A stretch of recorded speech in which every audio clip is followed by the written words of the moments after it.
Wagwan Ballard from today we're back with another exclusive. And my guest today is a visionary, a pioneer, a man whose name has become synonymous with football in Jamaica. Today I'm here with Craig Butler. Respect. Thanks for having me. Always. Pleasure is mine. And I mean, I get right into it. Recently made a decision to, become the co-owner of Jamaica Premier League team. And now, Vere Phoenix United. I mean, just talk to me about that decision. What made you make the decision to, become a co-owner of a Jamaica Premier League team? Well, a part of it is that the players have always been of the best quality that we've produced. We've produced players like Kemar Reid now playing at Florian, Leon Bailey, Dujan Richards, Kyle Butler, um, Kemu Jackson, Atkinson, Romario Williams, all of those people. And they have always had struggles because they used the fact that they did not play in the local leagues to block them from the national teams. And several of them would end up leaving to go to those national teams in order to get to go to other clubs in order to get a national team looking. So when we decided to look at the Premier League, we wanted to have a vehicle that we could show the world what we had. A friend of mine, Chris Williams, is the chairman of the Premier League Association, and he took my advice and got the Y Scout. And Y Scout is a program that shows each touch, the stats of every player, and the videos of every player. And once that was in the Premier League, it would make my job as a manager much easier to move players. Because you need two things in order to succeed with moving footballers. One is you need the stats and you need to be able to show the player, yeah, which is difficult if you don't have a program like Ysco. And the other is that you need the contacts who are going to listen to you, yeah. Right. I have mastered that side. I have a lot of good relationships with the clubs internationally and a lot of respect from hard work and what we produce. And what we want to do now is to utilize this Premier League as the vehicle to creating those statistics to show the world out in the clubs so our players can have better opportunities. So that it was a no-brainer joining a Premier League club. It was a jump start for us, instead of having to go through all the leagues to qualify.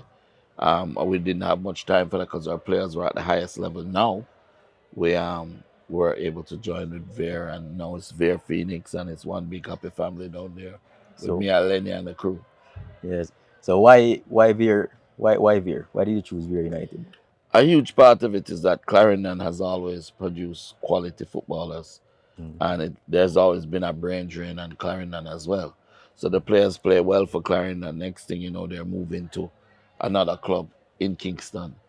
And that is because they have not been able to retain their players. They've not been able to show a future for the player once they represented the club. And I think for me, that touched my heart dearly. It was close to me because I've had a lot of players end up, utilizing the development, the investment with Phoenix, and then going on to play for another team. Loyalty is very important to me, and I think that if we went to Clarendon and the people of Clarendon and Vere saw how we invested in the club and was loyal to the club and win for the club, then players would stay, fans would stay loyal, and we'd have a better movement. It's similar to the impact that I would have had at Mona Right. versus a JC or a Georges or a KC. If Mona wins, then it's a really big deal and it shows your quality. More impactful. You're more impactful. If a JC wins, JC winning every other year. So now when Mona beats JC, when Vere goes into the Premier League and they're beating the Arnett Gardens and the Cavaliers and the Harbour Views and winning the league, then it will be a bigger deal. I can understand why you choose Vere United. As you say, it's more impactful. You can, have a bigger impact on the players, the community, and people, can get to see the work being done behind the scenes. And speaking about work behind the scenes, Lenny Hyde, he'll be the coach. I mean, talk to me about, you know, your role as a technical director and his role as the coach. Because, I mean, for people who don't understand, because people think you will be coaching the team, but your role is as the technical director. So for those who don't really understand the difference, can you let us kind of explain, you know, your role as opposed to Lenny Hyde's role at the club? Truth be told, we both coach a team. Okay. Yeah. Lenny and I are very close friends. We hang out together outside of football. We share similar philosophies. We want the same things for Jamaica. And we are accomplished enough that our egos don't affect each other. So we can be at a game and Lenny coaching for 10 minutes and then I get up and coach for 10 minutes and we sit down and we laugh and we roll on the ground and we know what we're doing, you know. When you're good at what you do, you're not intimidated by people who are also good. Okay. So it's just mutual respect and love with me and Lenny all the way through. I will be the technical director in order to ensure that the JFF don't mess with me. Yeah, and Lenny will be the coach, and we will ensure that we get the quality product. The two top schoolboy coaches Mm-hmm. also working at one club. You should see how Vere is enjoying football right now. So the beautiful game is being played at Vere in every sense of the word. Pressing, keeping the ball, skill sets, creativity, vision, composure, rugged, everything in one. So pretty happy. Right, right. I mean, talk to me more about the recruitment process at Vere United, Vere Phoenix United now. I mean, we've seen, you know, a number of new signings coming already. You mentioned signing players from Trinidad. I mean, talk to me about the recruitment process. How do you identify and, you know, sign players? Well, a big part of it is loyalty is key. Yeah. So even more so now than ever because we have a lot of vultures around trying to steal our players, and they come in all colors. So we have to ensure that we continue to keep that loyalty going, and our recruitment has been more of a welcome home than recruitment. Matthew Wooling, for example, came to us at 15 years old. He stayed with us for 4 years. We took him to Malta, we took him to Belgium, we took him to Genk. He went on to play at Inter Miami and Miami FC. He went on to win the Premier League in Iceland. And now he has come back to help us to groom the next generation and to play. Kyle Butler is coming back out of retirement. Um, we have players like Josiah Daniel, who also is a Trinidadian national top player. We have, coaches like Ricardo Martin coming back into the squad to help us, former Bridgeport Money Cup champion, and played in Malta for us. So it's a squad that is very close, and the players that we have our Money Cup players or the Costa Cup players that have played for us over the last 2 3 years. Several of them have stayed focused and loyal. We have players that have come in from different countries, younger players that we want to add into the squad and make it powerful. Talk to me more about the players at the club now. I mean, like coming up this season, this upcoming season, you know, who are some of the players that you think we should look out for? Well, for sure, Mr. Neil, yeah, quality player. Don't know how this player didn't make it into the national team before. He's 28 now. Top talent and a player that I'm very excited about. He plays in the midfield. Yeah. Again, Wooling also playing in the midfield. The younger talents that have come up, Robinho Gordon, Denzel McKenzie, um, players like Roshan Oldfield, yeah, Alex Gale, players like Lewin, centre back Donald Clark and his brother, who plays centre midfield, um, Chucky. We have really good talented players, and we have good goalkeepers, have good mix. We have the all-man and goalkeeper from this year, Shakur, joining us, and we have also maturity in Michael, the other goalkeeper. So we have a very solid balance in the team. We have a backline that's super strong and mature as well. Donald Clark, as well as Chucky, and our young players, Don Hugh Mitchell, yeah, who Mm. was a second top leading goal scorer in the Manning Cup from centre back when Whisper played. Yeah, he's back, and of course we have Michael Graham on the left, Michael Forbes as well, Robinho Gordon, you know. So we're really full of talents. The wingers that we have are supremely creative. We have Marcus Reed, Little Right, Richie right, from right. Clarendon College, Mm. along with players like um, Rashawn Oldfield, Alex Gale, just Mr. Salmon, you know, and we're playing a dynamic system that was going to be really exciting to watch. Oh, You know, okay. with our top strikers, we have a 6'5" striker right now Mm. that is here from Trinidad, Josiah Daniel, Oh, okay. you know, along with Lowen as well. So Mm. we really are set. You said you have a dynamic style of play. I mean, can you tell me more about what we can expect from, the club's footballing identity, the philosophy? Well, And the what? identity is what we would want to see Jamaica become. You know, Jamaica to realize who we are. Speed, pace, transition football, intelligence, skill, creativity. We can keep the ball. Same time, we can press you. We can outrun you. You know, it will be a very transitional game for us. Okay. You know, so you'll see it's very exciting. Yeah, sounds like some exciting attacking football. Yeah. All right, so I mean, you had mentioned, some younger players in the team. I mean, recently I saw where they will allow the Manning Cup players and the Costa Cup players to play in the Jamaica Premier League during the schoolboy football season, which I think is a really good move because in previous years, they weren't allowed to, and I thought that really hampered their development.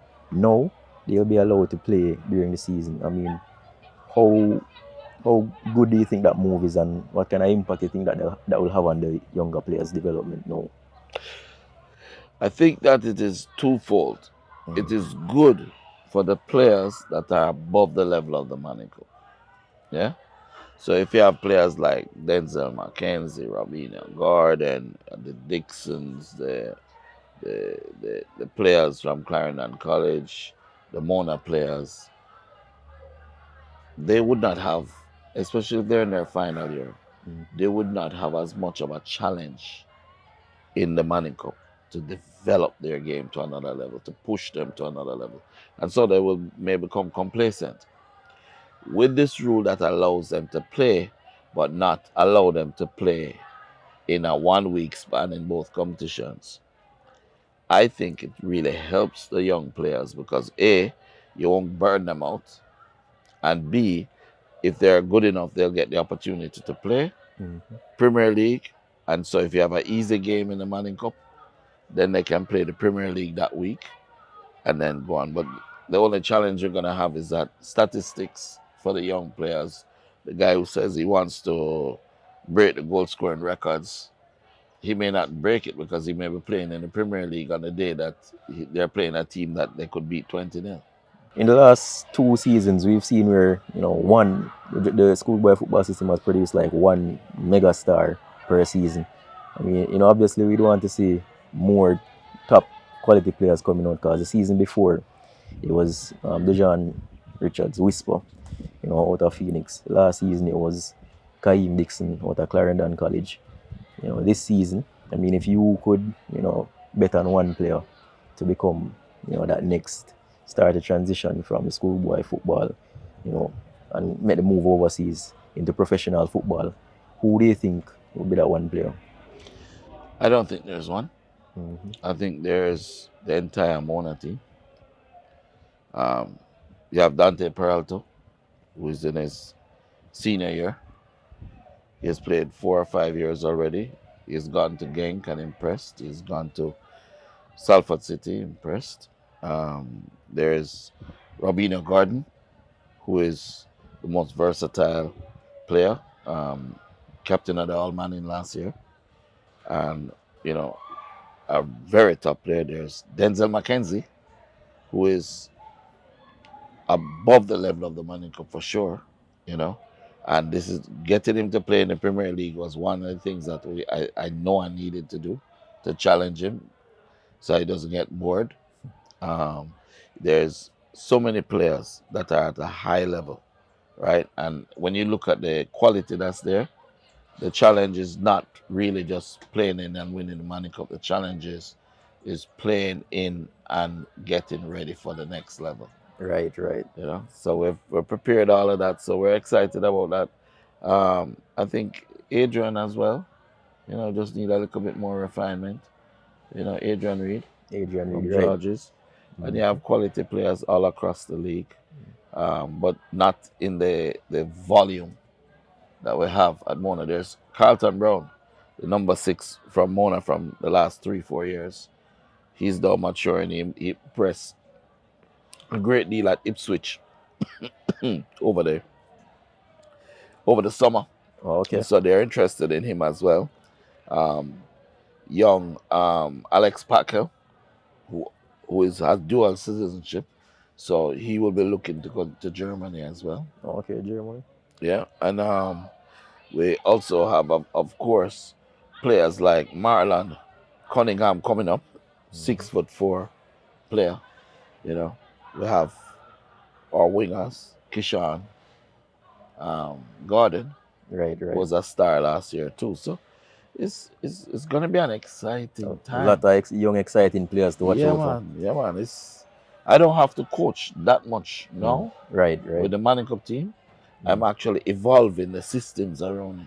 Oh, okay. So it's becoming even more fluid that players are playing everywhere on the pitch. Oh, okay. So how confident are you that Mona will retain their Manning Cup title the upcoming Well, schoolboy season? I'm very confident. I know my team. We're here to win. We're not here to run jokes. We're here to win. We're here to win in life. You know, it's not just Manning Cup, but we're here to win in life. We're here to come out and take everything. You know, the winners don't lose. Winners don't quit, and quitters never win. It's a mentality. Winning is a habit, you know. It's not. It's a way of life. You know, you can even lose a game and still win. It's how you play the game, and that's something that the game of life is like that too. You play it with honor, or you stab people who help you in the back. Yeah, this is, and God doesn't like that. God will always bless you when you go out and you play like a winner, and you behave like a winner, and you live like a winner. Yeah, I'm not well, but I'm winning because to the day that I die, I'm gonna be doing what I know is the best thing to do. One thing I want to ask you, you're obviously very confident going into the new season with Mona as well as with Vere Phoenix United. Well, I mean, going into the Jamaica Premier League now. I mean, it's not your first stint because I saw where you had a stint with Humble Lion back in 2014. So you're kind of familiar with it, but the league has changed a lot since then. I mean, we can say it has developed a lot. No, it was very horrible for me at Humberland, and I'll tell you what happened. When I went to Humberland, I was bringing in Leon Bailey, I was bringing in Kyle Butler, I was bringing in, Raylan Paisley, um, Kemar Reed, all of these top players, Ricardo Martin, all of these top players that are now playing professionally in Europe, I brought them to Humberlands. And the mandate was to get the younger players playing. The problem was the older players that were there at the time, right? They knew that their games were going to go. Oh, So okay. they started to throw the games. Really? They were throwing the games. They were playing, and I'd be winning a game. And next thing I know, 2 goals just end up in the back of the net. Yeah. And so it was to ensure, because if I had success at what I was doing down there, of course, we would have been, players who were in their prime. Mm. They may, and I understand now, in retrospect, players would have been in their prime, would have been losing their salary. And some little young kids, a shoe shine, a Kemar Reed, a come up, take them spots. So, Yeah. it happened. And we didn't do well, and I left, Oh, okay. you know. but and then focused on getting these players out. And so they're all out now. Some have returned, like Ricardo Martin, to come back and help coach. You know, so we will see what happens in the Premier League. Okay, so do you think that will be a challenge for you at Vere Phoenix United now? Because I don't know how much you listen to, what people say on the media or so, but we in the streets. We hear when people talk, and one of the reasons why I do interviews like this is because I want to kind of bridge the gap to kind of see what your perspective is and what a lot of people saying. Some of it is noise, some of it can be seen as constructive criticism.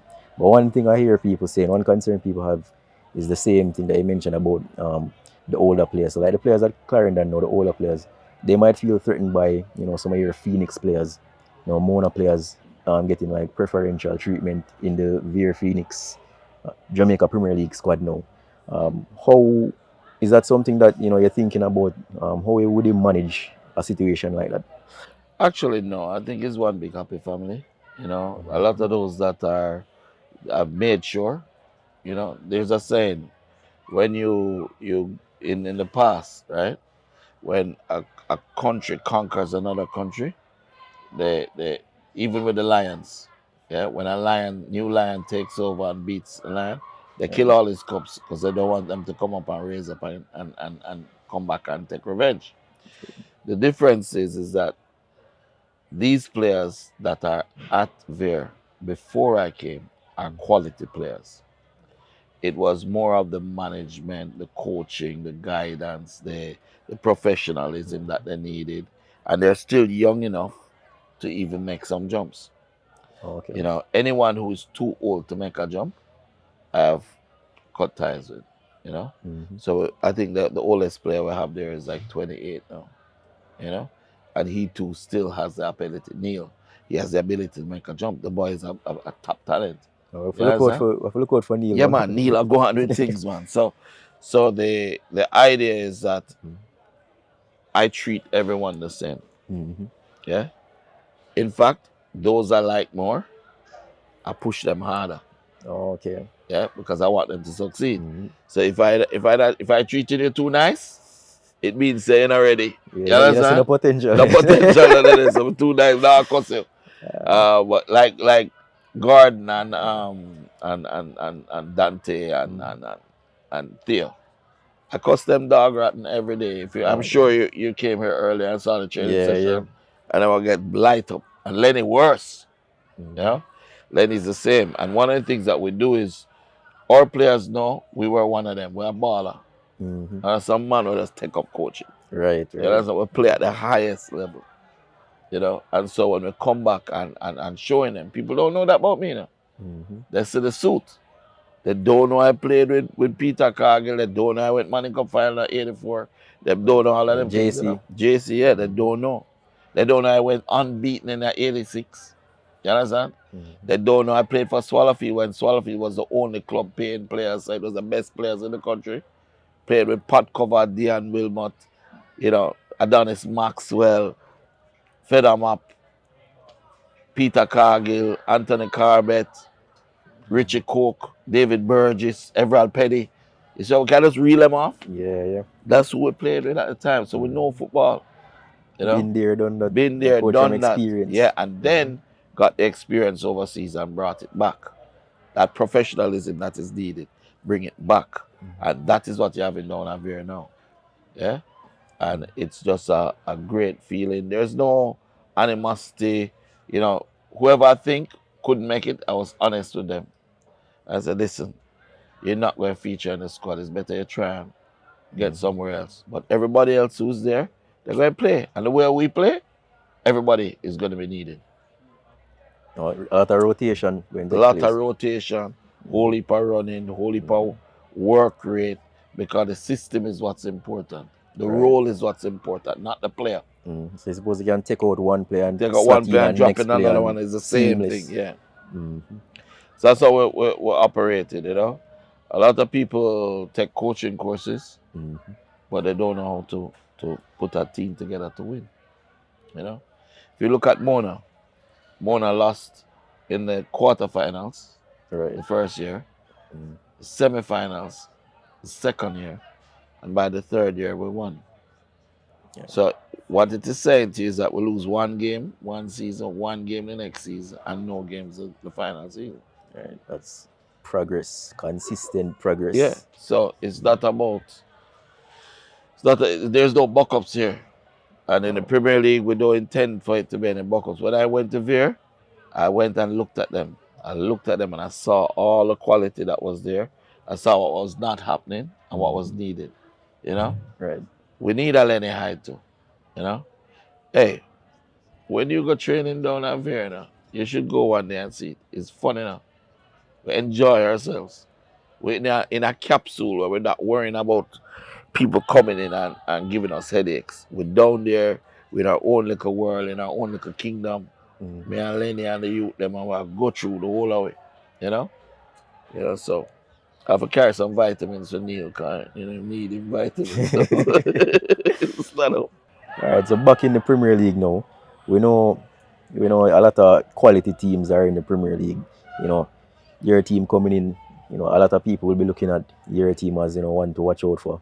But like some of the other teams that are more established now, like the Cavalier, Mount Pleasant. I mean, personally for you, which fixture are you looking forward to the most? every single one of them. You see, a man is not worth his salt unless he likes challenges. Each day that goes by is a day that we cannot get back. So each day that you have a challenge, each day that you have somebody that could beat you, is a day that you wake up and you're excited and you're passionate about. I can't wait for all on it. I can't wait for Mount Pleasant and big head speed. Me I come feel. Understand?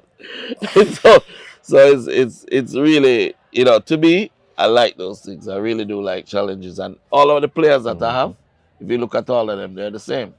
They like challenges. They're looking forward to what's to come. You don't have kids and you're taking these kids to play against Aston Villa under 23. Right. Yeah? From when they're 14, 15. And they don't get used to challenges. True. They've never been there before. Yeah. It's supposed to be like used to high pressure environments. Yeah. Can you imagine going beating Ipswich 5-1, beating Preston North End 9-0? You understand? Getting a draw out of Aston Villa, getting a draw out of Middlesbrough. Those people have 20 fields, bags of money, bags of transfer fees, can buy any player they want. Right. And we're leaving this little field that is here where we learn more every day. Yeah? And we're leaving here, we're taking our money that we get from transfer, and we put it, not one of our players have ever paid for a plane ticket, have ever paid for a sandwich on the trip, Everything is done out of what we make. And, imagine going there and playing against those teams and eking out a good result. When you look at even, how can even people leave a Phoenix that have done so much for them and stab them in the back? And you have people like that out there, Who has done that? Several people. You always have, people who may not be playing as well or may have an injury and they figure that, they might not make it, or they might think that, oh, well, coach is focusing on this one more than them. So you have those who would love to always pull them away in order to try and build themselves. Okay. Yeah? And that people don't realize that when you're disloyal to me, people who you go around will know that you're a disloyal person. So the same fork that sticks sheep is going to come stick the goat. Right? So we are sometimes happy when we lose some of those players because it makes us know who we can count on later. Because as I said, every dollar in Phoenix comes from the transfer of a player. So if Whisper doesn't remain loyal to us, yeah, we won't have the transfer money to build a Denzel McKenzie, yeah, or a Mighty Ants, yeah. So we have to continue the process. Okay. Continue the process. It's a business. You have to continue the process. That's the business of football, And so many people don't realize, even with the business end of the football. I've worked so many years to build relationships with clubs like Ajax and Genk and PSV and PSG and you know Villa, Leverkusen. You know, Mm-hmm. when Leon was going on trial to all of these clubs in the opening stages of his life, his career, no one knew about Leon Bailey. What they knew about was the man that was persistent enough and willing to clean toilets to get him that chance. Yeah. And still unwilling to just dash him away for a little money and leave. So I stuck with Leon from day one all the way through. Yeah. Got him all the opportunities, negotiated the best contracts I could for him, protected him as best as I can. And now we're at a position where Phoenix is what it is today. You know, we're now into the Premier League. We're going to win the Premier League and then move from winning the Premier League into moving players on a wholesale basis into Europe because we'll have the footage. Yeah. So it's And the just taking it to the statistics. next and the statistics. So it's Mm-hmm. just taking it to the next level. Always going to the next level, next level. So when you think you catch me, yes, sir, Mm-hmm. I'm gone here. And I've been thinking and I'm making sure that when I pass, the legacy continues. Because all of Europe knows my daughter. Right. Yeah. And she Foundation is set. knows the foundation is set. She knows what she has to do. On this tour that they went, 30 players went, with Marlon was chief of security and his job was to make sure that watch Casey back. Casey's job was to do the business side of it, meet the coaches, meet the staff, meet the technical directors, introduce them properly, have a good representation of Phoenix. Kyle did the coaching, along with Ricardo Martin. And I was able to sit here, sick as I am, and just get the news every day. Everything is going fine. And this Mm-hmm. is how we should be looking for our club teams to perform. And when you look on the truth, right? How many before Phoenix? How many players were getting into mainland Europe? Not many. None.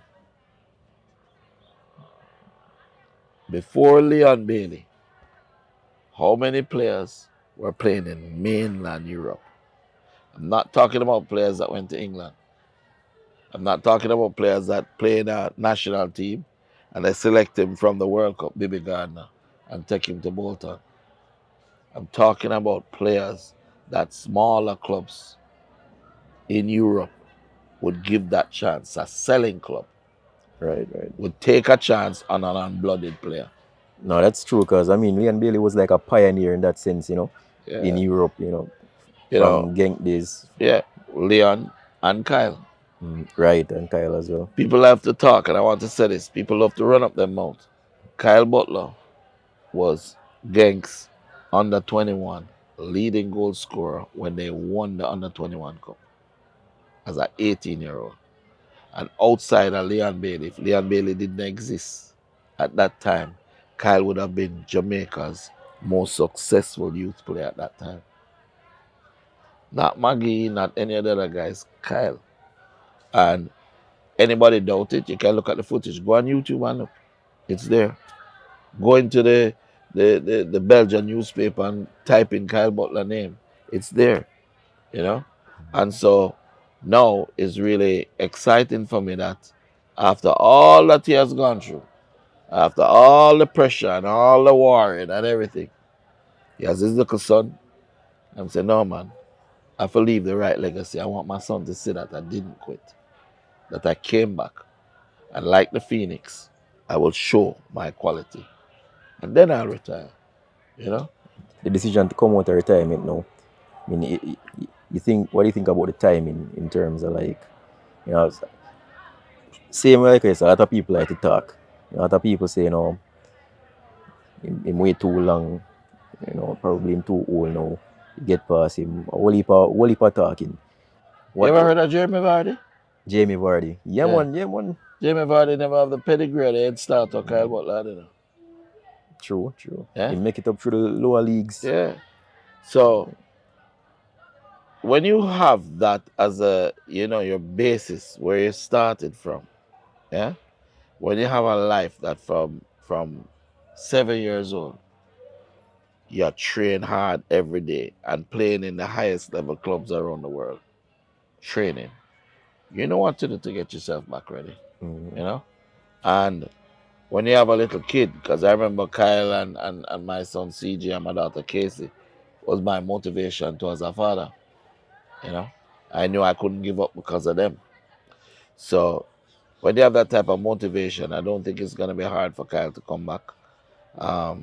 Even this morning he was playing and he could see the quality is still there. And just have to get the fitness up. And we're not rushing it, we're not pressuring him. I'm not run and go play the first game. Okay. He will get fit, and when he's ready, he'll drop in. Right. So you don't have any doubt about the quality of your son. It's more a question of getting back to that level of fitness. Yeah, it's not even a question. I know he'll get back there. I'm a coach, I don't play with people. We see that, man. We see that. Yes, I mean, I kind of switch flank for take it to a different topic. We just want to talk about Dejan Richards as well. We talk about Whisper.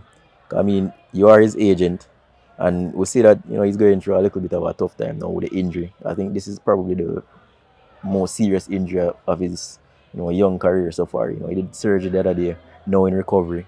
I mean, can you just give like an update on like Whisper, where he's at now in terms of the recovery and like how he's managing that? He's managing it fine. He's walking well. The surgery has been done well. He's doing recovery. He's in the best possible place to recover. He's at Chelsea. They have everything that he needs to recover. And, greatness, great players get these injuries. Pele broke his leg. Maradona broke his ankle. Yeah, the great players. Arjen Robben was plagued with injuries his entire life. Yeah, I am glad for this injury. You know why? When I damaged my right knee, I worked on my left knee, left foot. Okay. Yeah. Develop I used to be right-footed. I became left-footed. Yeah. And when both feet were back together, I was ambidextrous. You can't read me. You can't tackle with any foot, or dribble with any foot, or shoot with any foot. Two-footed like Ronaldo. Yeah. So when you look at my boy, Dujino, yeah, it's an opportunity for him. Yeah, it's an opportunity for him to focus and also to appreciate what he has, right, and appreciate the people around him. Sometimes we as players, we believe that everything that we do by ourselves, and we don't need nobody. True. Yeah, and once you do that, God make you know, say, watch out, you need them. Don't be ungrateful.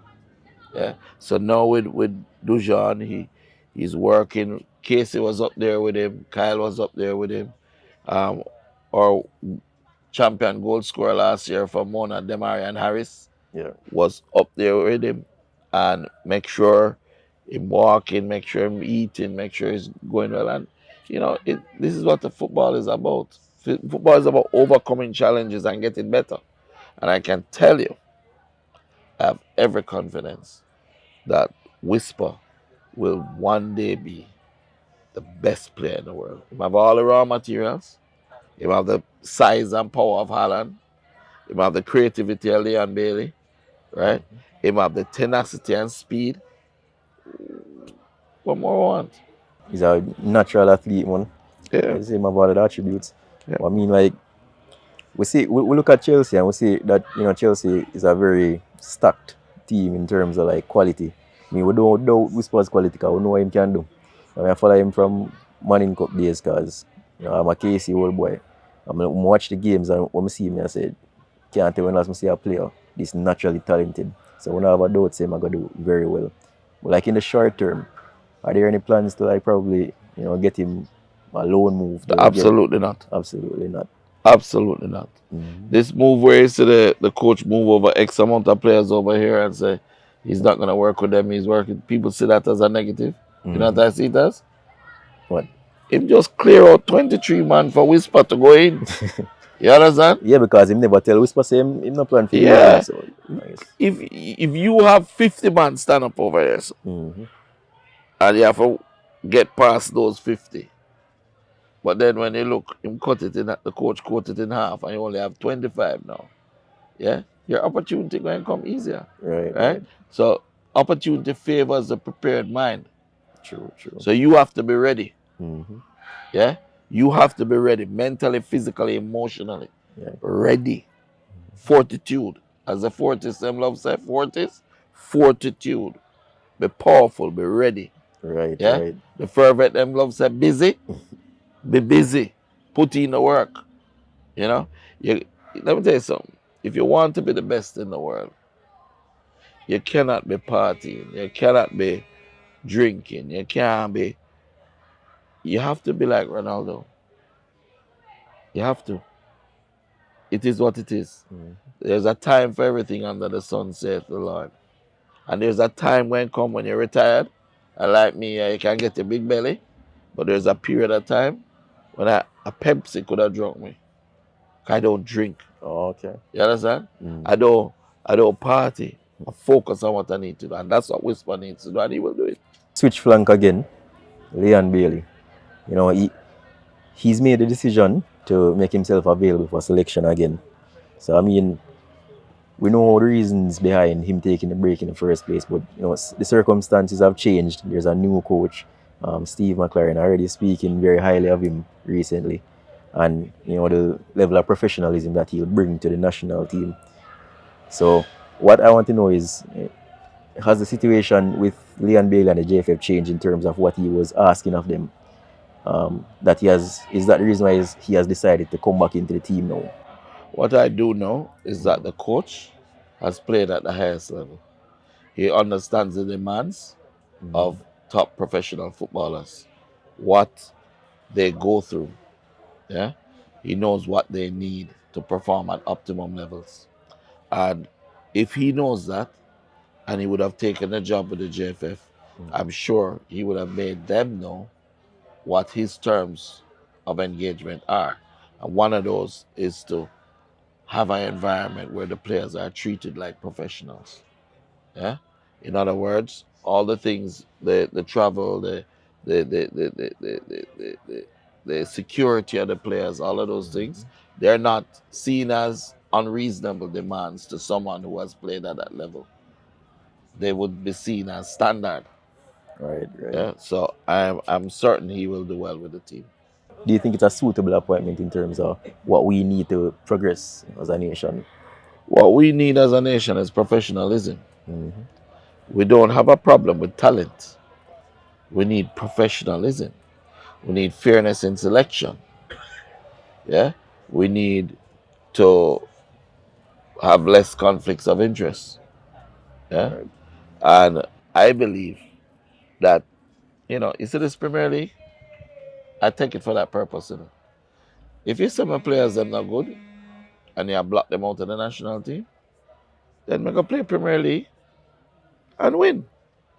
And that way, Mm-hmm. you can't block them again. You get me? Because the only thing you can say at that point is to say, well, we're not going to take any local based players anymore. Yeah?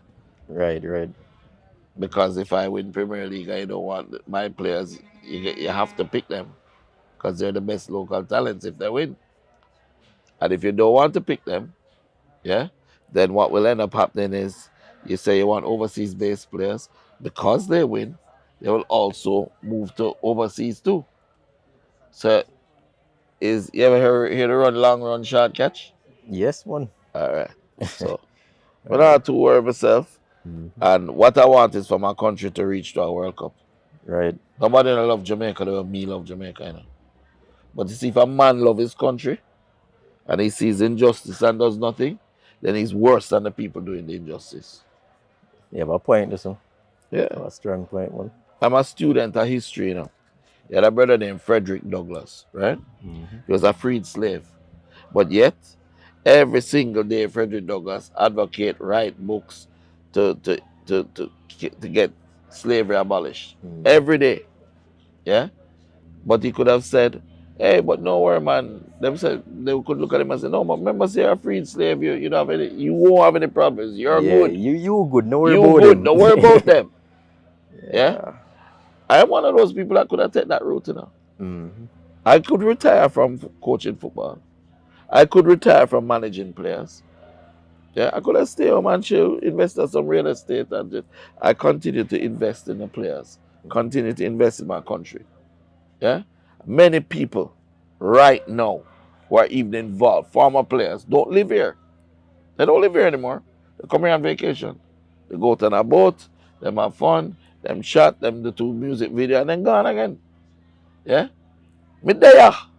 Yeah. I'm not gonna there, so. Come my places. And nobody now take it from me.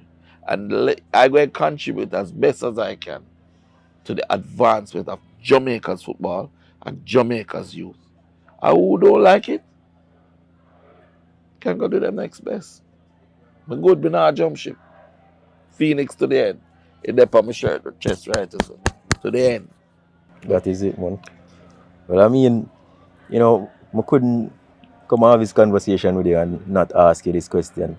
Because, I mean, you're a person who has a lot of controversial and strong opinions. I usually love to ask people this question. I know you have a lot of them, but I'm going to ask you which one is your most unpopular one. So, tell me, what's your unpopular football opinion?